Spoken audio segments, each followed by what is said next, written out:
more and more, and then you get this thing that looks like a snowflake.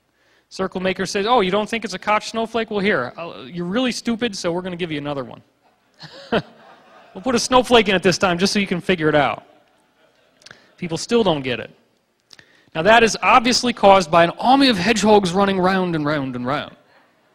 This perfectly rational scientific explanation. A bunch of drunk gentlemen coming back from the pub one night with long boards on their feet and a funny cap with a string, and they're walking round and round, tamping down the crop circle, having the greatest time of their lives, making absolutely geometrically precise formations in record time over one night. I don't think that's what happened. And this is the kind of stuff that they were doing 1,200 years ago, causing Agabard to prohibit the pagans from taking these things out for fertility rituals, all the crops from these circles. This is what they're doing now. It's the same technology. That's my favorite one yet. I've never seen one that makes me happier than that one. Look at the precision. There isn't a single part of this that's geometrically out of alignment. Nobody on the ground could have done that in the one night that it showed up in. It's just too complex.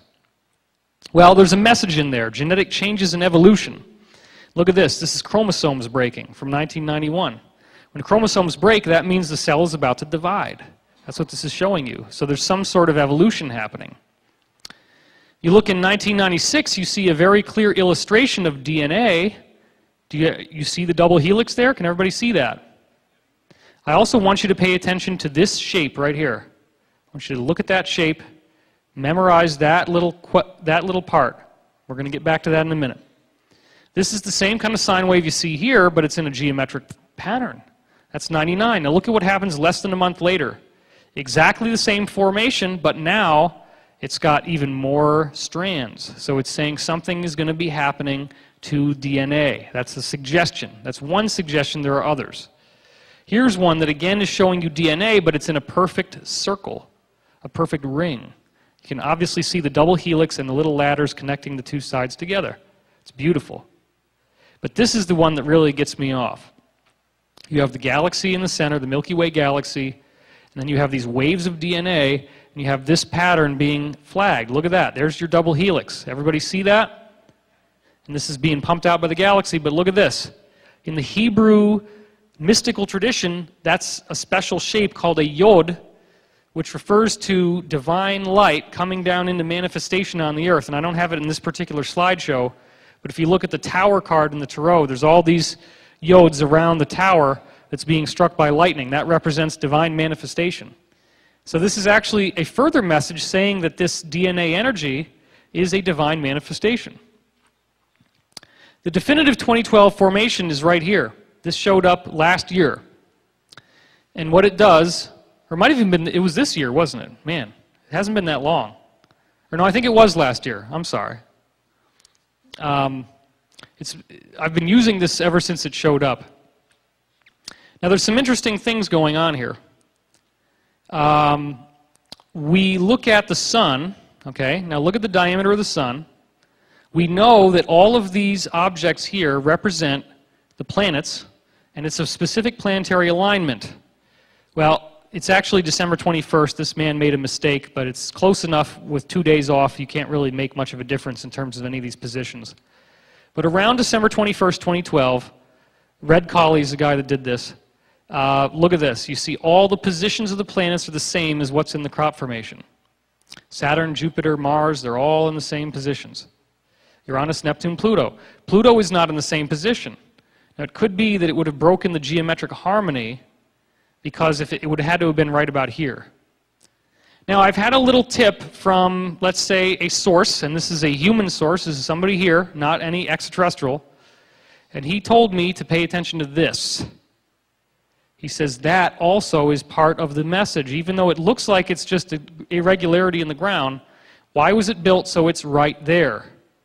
Is there something that we might be encountering in the future that is right there in the solar system? That's what we're being told. That's all I can say on that, but I want you to think about that. Well, look at what happens here. The sun, after a couple days, is now widened to the orbit of Venus. Does this not suggest that something is going to happen to the solar system on guess what day? December 21st, 2012. They gave you the planetary alignment, and they give you what's going to happen. They show you the sun. They show you the sun changing in a very, very, very, very dramatic way. This doesn't mean it's going to kill us. The other things show that it's an energetic change. And it would also appear that this indicates some sort of energetic influx, and that these indicate all the ET groups that are surrounding us at this time. These are code ciphers for different planetary civilizations that are coming in. So this gets us into interplanetary climate change.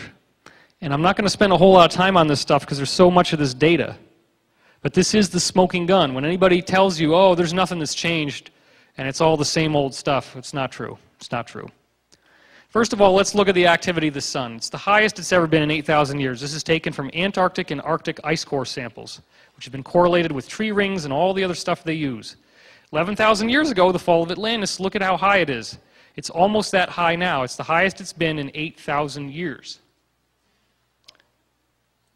The sun is now giving off storms that used to take 2 or more hours to get here, showers of protons. Last year, well, that's 2005, I'm sorry. In 2005, one of them got here in 15 minutes.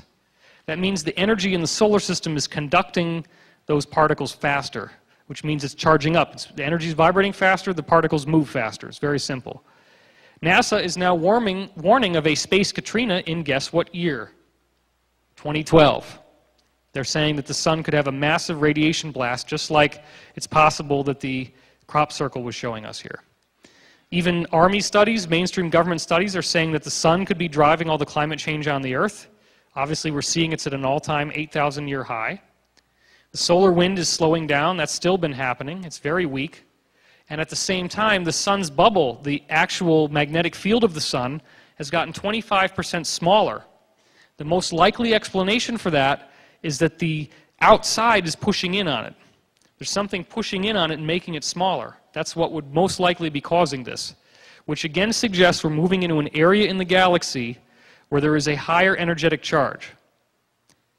We have been in touch with insider witnesses thanks to Project Camelot, and one of the things we've heard is that we do have this fleet of ships out there outside the solar system, and they have looked at this wave coming in. They know there's a wave, they know it's coming in, and they're studying it, and they see that it's coming into the solar system. So they are paying attention. But they're not going to tell us until the last minute, which is, just enough time for everybody to panic. Well, they run away. But that's not what this is about. This is about genetic change, and it's about evolution. And it's not a doom and gloom thing. Even though I'm showing you stuff that you could think about in a fearful way, all of these messages, all of these crop formations that they've built up 1,200 years of credibility to show you genetic evolution. They're not showing you doom and gloom. What would be the point? If it's an intelligent cosmos, why would it create life on this beautiful planet just to belch it off in a big solar flare? That's not what this is about. The galactic dust, there's more dust that came in between 2000 and 2001, 300% more than all the 1990s combined. That's another major study that was found. If you look at Mercury, Mercury's magnetosphere in 2008 was much more powerful than it was seen in the 70s with Mariner 10. And here's the actual mainstream publication where that came through.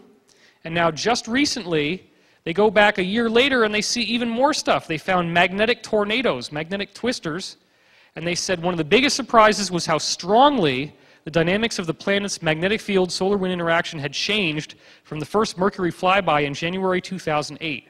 So what this is telling you is that Mercury has changed dramatically in its magnetic field in 1 year. That's it. Mercury is going nuts. That's the first planet in the solar system. That's not the only planet that's doing this. Look at Venus. 2,500% increase in the green glow in less than 20 years, looking like this right here. That's totally amazing. On Mars, you have the appearance of clouds. You see the clouds here, that they weren't there. Mars didn't used to have clouds or ozone. They've only appeared in the last 30 years or so.